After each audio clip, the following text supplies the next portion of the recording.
You're listening to the Transform Your Nutrition podcast with your hosts, Rebecca Heald and Jeff Ash. Our purpose is to help individuals and families transform their relationships with food and develop healthy bodies, minds, and attitudes, all without restriction, guilt, or shame. Yeah, so hi, Jeff. Hope you enjoyed your little break away. Yes, definitely. It was much needed and very much enjoyed. I bet I could do with a break, but we're in lockdown again back here in the UK for another month. So let's see how that goes. Yeah, that's unfortunate. Which was announced on Halloween last week, and it was Halloween actually that got me thinking about what we could talk about today. And I think, I wanted to talk about the language that we use when it comes to food around our children. And I think this was really important last week around Halloween time, because obviously there were lots of sweets, lots of treats around. Right. And I think it's so easy in general to let diet culture creep into the way that we parent. Yeah. Yeah, definitely. And I just think that the way that we talk about food around our children has such an impact. And whilst we know that sweets are not what we want our children to be eating all day, every day, it's not the most nutritious food, we also need to make sure that we're careful about how we talk about it around food, because nutrition isn't black and white, is it? Right. Yeah, we don't... It's really easy for us to refer to these things as junk food. Yes. Healthy food, good for you, bad for you, those kinds of labels that we tend to attach to food. And it's well-meaning, we're trying to get our kids to eat the food that's going to be the most nutritious for them, the healthiest for them. And so we sometimes attach these labels in an effort to do that, but I think it can backfire. Yeah, and I think it's also about remembering that it's about, I guess, that children learn through modelling and experience more than anything, more than what we tell them. So I think that's why we need to be really, really careful about how it is we talk about these foods around children. Right. And we do need to use words, of course, but I think being too explicit about things, talking, like you said, in terms of junk food and healthy food. I mean, I know we spoke on a previous podcast about how I like to talk to my children about foods, giving them more or less nutrients. But I think one thing that I work with clients on as well, and it's not something I've really explored in too much detail with my children because I don't get too explicit about things, but it's how you can talk about these foods rather than thinking of food as junk food. Think of it as play food. Yeah. Mm-hmm. Because I think when you think the term junk, you automatically think of something to be discarded, something that's, got no place, something that is, I suppose just really negative. Mm-hmm. So automatically you're telling yourself that when you eat something that is junk, it's bad, it's something that again is just irrelevant and has no place. But it does have a place in our life. It has a place in a healthy relationship in somebody, it has a place in the life of someone who has a healthy relationship with food. Right. And so I think thinking of it in terms of play food and food to be enjoyed and experienced is really important. And I guess whilst I don't talk about it in terms of play food with my children, I kind of try to give that message, that these foods are to be enjoyed and to be incorporated, just like playtime is. Right. In a child's day at school, they work hard, they concentrate for so long, and then they have their playtime. Well, it's the same with food. We work hard to build healthy habits. We work hard to make sure that we're eating things that make us feel good. And then we also have downtime when we enjoy some play food. Right. And I think we need to, when we're having this, we need to be talking about, like at Halloween, we need to I was quite mindful that I was talking to my children about how great it was that they had all of these sweets around, rather than saying, you can't have this, you can't have that. And how, how good, like I was talking about my favourite foods. Like my kids, as you know, they know that I love chocolate. And I don't go, oh my God, it's terrible that mum's likes chocolate. I'm like, I like chocolate because I love the taste. I like chocolate because it just makes me feel good sometimes. Right. And I think it's because, so I'm going off on one a little bit here, but I think if we kind of give this idea that these foods are bad and unhealthy for us, then imagine the message that that's going to give to our children. It can create anxiety, even confusion, because it's like, well, mummy's saying this food is bad, yet she's letting me have it. So, you know, it can, like I said, it can lead to confusion as well as anxiety. Yeah, and I think we can compare that to, you know, I was kind of thinking about this as we were preparing for doing this particular episode, and I got thinking, you know, there's so many things in life that are that we speak of as bad, as something that's always bad, that's to be avoided, that's morally wrong. For example, lying. Is it okay to tell our kids, well, just don't lie very often? You know, lying's bad, but just don't lie very often. Or cheating. Yeah, cheating's bad, but it's okay to cheat sometimes. And so, but we do that with food. So we say, this is junk, this is garbage, but it's okay to eat it sometimes. And so I think there's that disconnect that can come into play there, and it can become a problem because, you know, it like you were saying, there's a time for play, and there's a time for work and concentration and those kinds of things. And the same can be, we can approach food in that same way. Yeah. Much like you can't watch TV, you shouldn't be watching TV all the time, but there's nothing wrong with watching TV. It's something that we can enjoy. Same with food. We shouldn't be eating candy and sweets all the time, but we can certainly enjoy it some of the time. Yeah, and it has a place in our life. Right. And, you know, and just as children learn, or we all learn from having playtime and downtime, you know, we learn about ourselves. And that's also, you know, eating the foods, you know, the more, I guess, you know, the more nutrient dense foods, the ones that, you know, give us the, I'm getting myself confused now, but when you, calorie, not nutrient dense food, calorie dense food. So when we're enjoying the more calorie dense, palatable foods, you know, we're also learning about ourselves. We're learning about what it is that, you know, that we enjoy, and how our emotions feel, and what the experience is like. Every eating opportunity is an opportunity to learn and understand more about yourself. And I think, you know, that's why play food has a place. Does that make sense?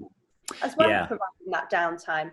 And I think the other thing as well, and I love that analogy you just said then there, you know, about how you're saying about you know, lying, etc., and how we don't say it's okay sometimes and not other times.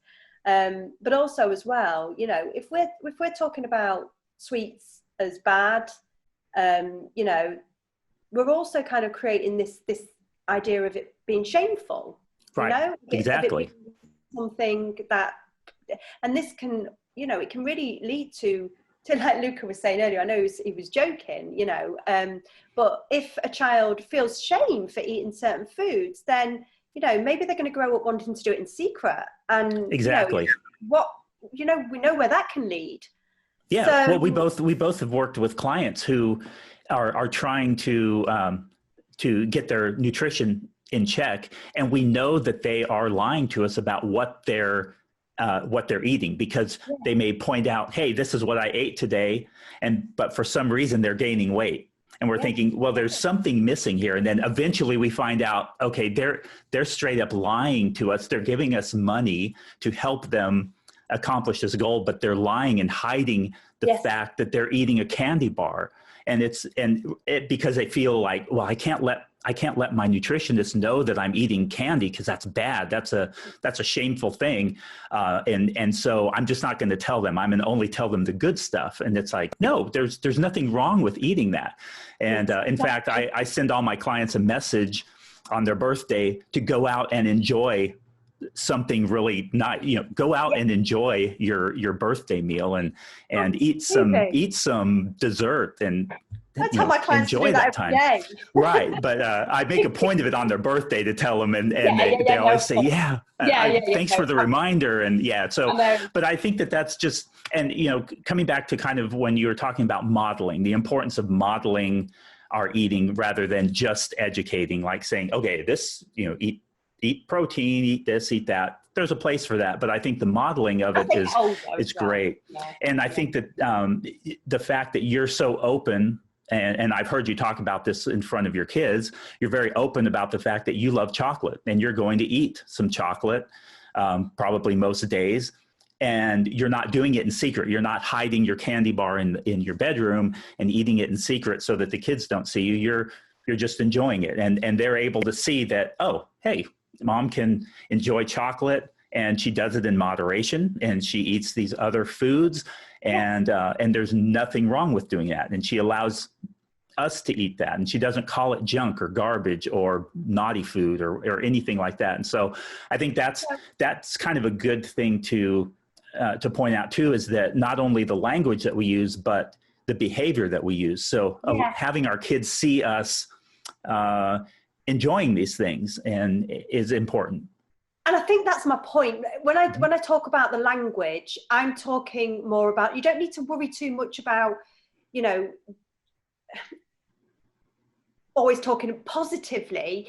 It's about modeling positively. Right. But when I'm talking about language, I'm talking about, because people will use negative language. You know, rather they will. When it comes to food, they will talk about it being. They will say like, okay, if you're going to eat that, you need to eat something healthy straight away. So already there's that fear of that feeling of shame, or you know, you shouldn't be eating that, or you know, things like that. If that makes sense, it's if you're telling people to be careful. If you're telling your children to be careful about how much bad food that they eat, or you're telling them that it's bad to eat all of those sweets on Halloween, etc., that's the language we should be avoiding, if that makes sense. Right. And then it's about that, like you said, it's about the positive modeling more than anything, if you see what I mean. Mm-hmm. And I think one thing, you know, going back to this whole thing of hiding treats and eating them in secret, I think that's exactly what we want to be avoiding in our children. And I hear a lot of it. I do hear, and I'm going to hold my hands up, okay? When I first had my kids, I was quite, although I've always been heavily interested in nutrition, etc., you know, I wasn't into it as much as I am now. I hadn't read as much into it. I hadn't read as much research. So it's only been over the last like 4 years or so that I've really looked at it with my children. But before that, I've got to admit, I probably would find my kids eating sweets behind my back. I would probably find sweet wrappers. I remember finding, you know, and that doesn't happen these days. I mean, Luca joked earlier about it's because my kids have boundaries.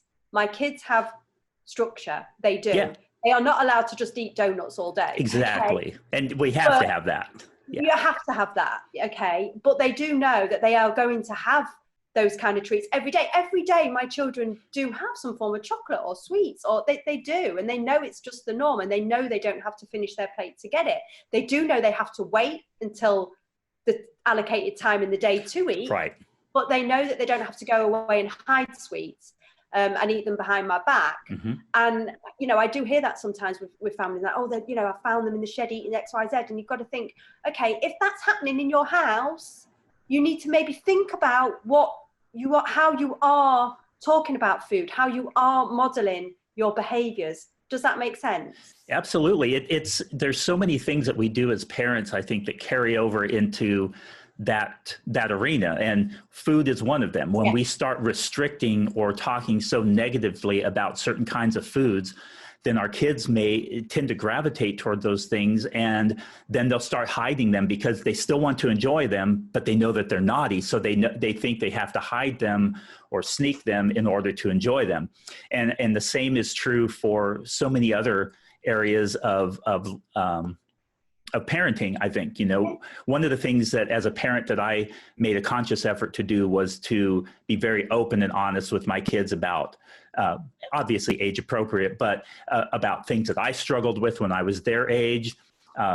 When they would come to me with a problem, I didn't shake my finger at them and tell them, you know, no, you shouldn't do that. No, you know, that was awful of you. I would listen to them, hear what they had to say, and then help them feel comfortable being open and honest about that. And I think the same kind of thing is true for food. They need to be comfortable in eating and enjoying these things. And if there is an area that needs to be addressed for whatever reason, maybe they're overeating in a particular area, well, then we can address that and kind of find out what the issue is, the underlying issue is there, and then address that. But the whole idea of restricting and using negative language in an effort to keep them, or to help, to cause them to not eat too much, quote, junk food. We make it sound bad. Well, that's not really the right approach. And so, so I think, because effectively we are trying to micromanage our children's diets. We are trying to, and we can't. We cannot. If we try to control and micromanage our children's diets, then, I mean, we do need to manage them to a certain extent. We do need to give them the boundaries and the structure, etc. But we don't need to micromanage it to the point where we're making them, eat a certain amount of certain foods at a certain time. Right. That's not our responsibility, because all we're doing is taking away their innate trust and responsibility in their own bodies. Right. In an attempt to control. But I tell you something, it's not easy. As a mother as well, even myself, knowing what I know, I often have to challenge my own beliefs. I did it recently. We went out at home. They know they don't generally they don't have to finish everything on their plate. Before they have desserts, and sometimes they will even have, like I've said to you before, sometimes they'll even have dessert before or during their meal. My kids are getting a bit older, so especially Luca, he does tend to have his meal and then his dessert. Leo, a little bit different. But anyway, to cut a long story short, we were out for dinner the other day, and Luca ordered something that he wasn't too keen on, and he barely touched it. And obviously, when I'm at home, that's annoying, but it's, it's like, but when we're out and you're paying for it and you're paying quite a lot of money for it, yes, there's this whole thing inside of, you're going to eat some of that, or I'm not paying more for a pudding. Do you know what I mean? So, even I had to sit there with that, and and it was rising. I was like, Luca, please just eat that. Please just eat, and then I'm like, the more I do that, the more I'm going to push him away from it. And it just becomes a battle, and if you're battling with your children, if you're struggling with your children, then you need to think about this division of responsibility that we spoke about, a couple of episodes ago. Because, it does take away that battle and that struggle. Well, we talk about health being multifaceted, and I think that it's important to see how the way that we approach nutrition can carry over into other areas of life as well. I had somebody recently ask me about their child was hiding food and sneaking food and lying about it. And so their concern was partly the hiding and sneaking food, but they were actually more concerned about the moral aspect of the child lying to them all the time. And it was starting to carry over into other areas where they were beginning to lie about other things too. And so we can see how when we pressure kids in an area of nutrition, which seems unrelated to their moral upbringing on the surface maybe, but the way that we approach nutrition and the habits that we develop in the way that our child approaches that, it can carry over into those other areas. So now you have this child who is lying about things, and you're trying to figure out, why is my kid lying to me all the time? And it comes back to pressure around their food and the way that they're eating and how you're approaching junk food and healthy food and that kind of thing. And now you've developed this lying habit in your child as a result of the way that you've approached their food. And so I think it's just so important to see how all of these different areas of parenting and how we approach things carry over into so many other areas of our life. So it's not just about making sure that they grow up with healthy, nutritious habits, but in that as we're parenting them, the way that we're approaching their food and their nutrition, understanding that can trickle into other areas of their life too, that could be even more detrimental down the road. You raise a child who's developed these habits of hiding and sneaking things, and when there's something that is viewed as shameful and they're feeling pressure in all these different areas, and it can just develop negative and bad habits in so many areas. Absolutely, because this is the one thing, as you know, I spoke to you earlier about how I've been doing some recording this morning for a business that I'm doing some work with, and I was talking about how nutrition never happens in a vacuum. Nutrition never happens in isolation. Food and eating, it's multifaceted. Like you said, there's all the other things to consider alongside that, the social, Mm-hmm. the emotional, the psychological, etc. And you need to take all of that into account. And I think it works both ways as well, Jeff, in that the habits that develop, you know, the nutritional habits can overlap and seep into other areas, but likewise, you know, other things that are happening in life, you know, can also impact on the way that we see and approach nutrition. If children don't feel safe and secure and have self-esteem, you know, have a high self-esteem, they can end up then, of course, lacking in self-care, not wanting to take after themselves very well. And then obviously then nutrition falls by the wayside.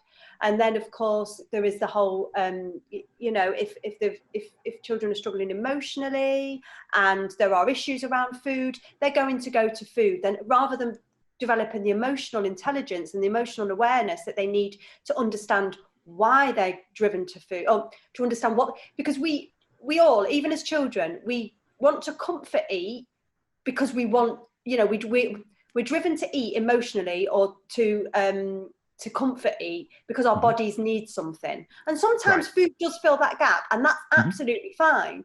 But other times our bodies need something else. And then if we're not helping our children to understand that, then they will go to food for comfort more often than they need to. And then it becomes a habit. And this is something I'm unpicking, you know, with clients now that are in their 50s, they're in their 60s, and they are struggling with this because it's something that they developed early on in life because they couldn't, you know, they didn't have the skills to understand how to deal with what was happening. And so they'd go for food. Does that make sense? Yeah, absolutely. That in the best way that I could. No, no, that was a great explanation. There's so many things that that it comes down to how we communicate those ideas, and as we're parenting our kids, and there's just so many. Yeah, it's just so important that we help them to develop the appropriate mindset, the appropriate emotional intelligence, as you described there, and an understanding of themselves, their bodies, who they are, all of that. And it kind of reminded me a little bit of a study that I was reading recently by Daly and colleagues from 2020. And it was a study where they looked at the perceived overweight. So it was in teenagers, and how it was related to suicidality. So thoughts of suicide, actual attempts at suicide, and how it was related to their perceptions of their body weight. So if they perceived themselves to be overweight, then they were more likely to have these thoughts of suicide, attempts at suicide. So this whole category that they referred to as suicidality. And what was really interesting in it was that they found that even in those kids who had normal BMI, but they perceived themselves as being overweight, they had an increased risk of the suicidality that was the same as those who actually were overweight. And so it was really fascinating how important it is that the language that we use, the understanding of who we are, the understanding the truth of who we are, how much that can impact all these other areas of our life, and even to something as extreme as suicide risk.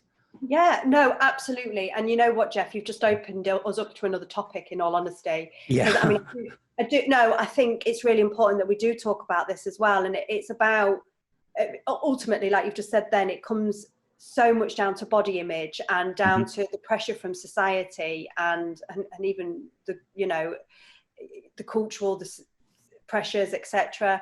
And I think, you know, I definitely think supporting our children's emotional well-being, you know, has such an impact on their nutrition and their overall health, etc. And I do think definitely, like you even said earlier about how you were really open with your children, you were honest with your children. And I think that's always something I've tried to do with my children, is to encourage that open and honest atmosphere. And I think, you know, supporting that will only help them as well to develop a healthy relationship with their own bodies and food. Well, I think there's a couple of topics there. I think we could definitely go down, you know, we need to talk about that on another episode. And I really think we should talk about how we can promote a positive body image as well. that's another thing, you know, as, you know, a young mum, you know, in my 30s, you know, I feel pressure all of the time from society to look a certain way, to be a certain way, especially, you know, trying to build a business and trying to get yourself out there. So I need to be really, really careful about, you know, the things that I say and the messages that I bring into my house. So I do think that's another really good, important, you know, and okay, I have boys, but it still has the same impact on boys as it does girls. You know, eating disorders in you know, teenagers and teenage boys is on the rise. Right. You know, and I just think we need to be so careful about kind of the messages and the way that we're talking about ourselves. Right. You know, around children, but I think that's probably a topic for another podcast. Yeah, well, and part of why I brought it up was I think that it sort of emphasizes the importance of what we're talking about here as far as the language that we use around food. So, you know, it's not just a matter of, okay, well, if I don't approach the way I talk about food in the right way, my kids may develop a bad habit of sneaking food. Okay, that's one thing, but it all builds on it. All of these things build on one another, and so it's not just a matter of a little bad habit developing. It can lead to all of these other kinds of issues down the road, and it may or may not in a person, but it's good that as parents that we really understand that all of these decisions that we make along the way, these frameworks that we implement, the how we approach food in general, it has consequences. Every decision we make, every approach that we take is going to have some kind of a consequence, whether that's a positive or a negative. And so it's good that we're talking about these things and thinking about these things and intentional about them. And I think, you know, you mentioned earlier about being out at a restaurant and you had to kind of intentionally stop yourself from putting pressure on him to finish that food. And that's okay. It doesn't have to be just this natural thing where we never even give it a second thought. It's good to be very intentional about what we're doing and be willing to pause for a second before we react and say, okay, is that really the right thing in this case? Okay, well, you know, maybe we're at somebody's house for dinner and that might be the time to say, okay, you know what, you're going to eat some of this food because that's going to be out of being polite. So keep in mind, I want you to eat 5 bites of each one of the things that you put on your plate. Okay. And so just keep that in mind. And here's why, but normally, you know, don't put that pressure. So I think there are some cases where we do that, but we need to be intentional about it. Why are we doing it? And so, yeah. And I think this podcast and, you know, the way we talk, it's not about telling people how to bring up their children. I think it's just offering advice and tips and people can take what they want from it. And again, you know, it's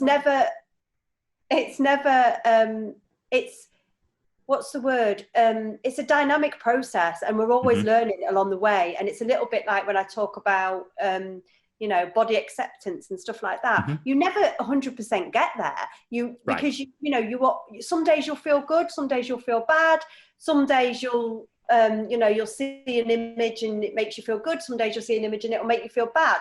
It's about developing that resilience, I think. And as parents, that's what we can do as well, is the more that we can just be conscious and mindful of the things we're doing, because very often we can just automatically go, you need to finish everything on your plate without even thinking why we're doing it. Exactly. Or you need to not eat those sweets without even thinking why we're doing it, you know? And it's a learning, you know, and I'm really conscious as well about not using food as a reward with my children. But again, sometimes they'll be, if you don't behave, you're not having X, Y, Z. And I try really, really hard to, like, you know, give the rewards are around time or, you know, self-care thing rather than food. But again, it happens. We're learning.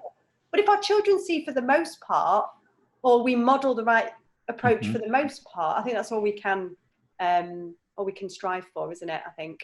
Yeah, and I think that's a good point to bring up too, is that these are all things that we can strive for, and that we're never going to be perfect. You know, there's going to be times where we react in a way that wasn't ideal, but if the bulk of the time that we are interacting with our kids, if we're doing it when it comes to food, for example, in a positive way, then I think that's going to that's really what we should be striving for. I mean, none of us are going to be perfect. I certainly am not even remotely close to it. And many of the things that we talk about on the podcast and I talk about on social media and things are things I wish I would have done as a parent. Now that my kids are in their 20s, I'm thinking, man, I wish I could go back and do it this way now. You say that, but I'm still doing that now along the way. Yeah. There are still days I look back and I think, oh, why did I say that? Why did I do that? And, was it, so, it's, it is what it is. And also as well, science, research, thought, it's always moving on, and the evidence bases are growing all the time. And so we're always, but again, nothing's black or white. And I think all we can do is, like we've said, is be as consistent as we can be without trying to be perfect, because nobody's perfect. And if you try and reach for perfection, you're just going to stress yourself out. Yeah, absolutely. I think that's a great way to wrap up this episode too, is to just leave it on that note that approach that food from a positive standpoint, but also, like we said, when we do make those mistakes, we shouldn't beat ourselves up over it, just like we shouldn't beat ourselves up over the food choices that we make or anything like that. Just say, you know what? Next time I get that opportunity, I'm going to approach it from a different perspective, and I'm going to approach it this way. I'm going to try things a little bit different, and understand that too, implementing these things, if you're doing things different now and you're thinking, man, that sounds great. I think I like what I'm hearing in that approach. Just understand it's not going to happen overnight with you or your kids. And so that's important too. I'm still learning, I'm still developing, and, and one thing I do just want to say before I do have to go, because I've got to get Leo from school. One thing I do want to say is, if you are really struggling with it, then maybe, because I mean, I don't know, often parents struggle because they haven't got a healthy relationship, and maybe they do need to look at that themselves. I'm working with parents, mainly mothers, to be honest. I don't work with as many men, but who are working on themselves, because unless they do work on themselves, they know that it's not going to happen naturally, right? And children will pick up on that. If children see you giving one message but doing something else, they pick up on that. So I do just want to point out that if you are struggling, if you really are struggling with all of this, and maybe you need to be thinking about your own relationship and maybe healing that. Yeah, and that's a good way to finish things off. If anybody is listening to this and is trying to figure out, well, I could use some help, reach out to Rebecca or myself, and we'd be happy to talk with you about how one of us might be able to help you in that area. And it just like when they tell you on the airplane, if you have small children and the oxygen masks come down, put yours on first before you put it on your child, because it's not going to do any good to put it on, to try and put it on the kid before you get it on yourself, because. And I had to do that, Jeff. That was what I had to go through my own journey to be able to, but again, it's not by no means perfect. I don't want to say I'm perfect, because I'm not. And some days are just a disaster in this house, and other days are great. So, but you do exactly put your own oxygen mask on first. All right. Well, this was a great discussion. Really enjoyed it. And so hope you have a great day. And thank you all for listening. Yeah. Thank you.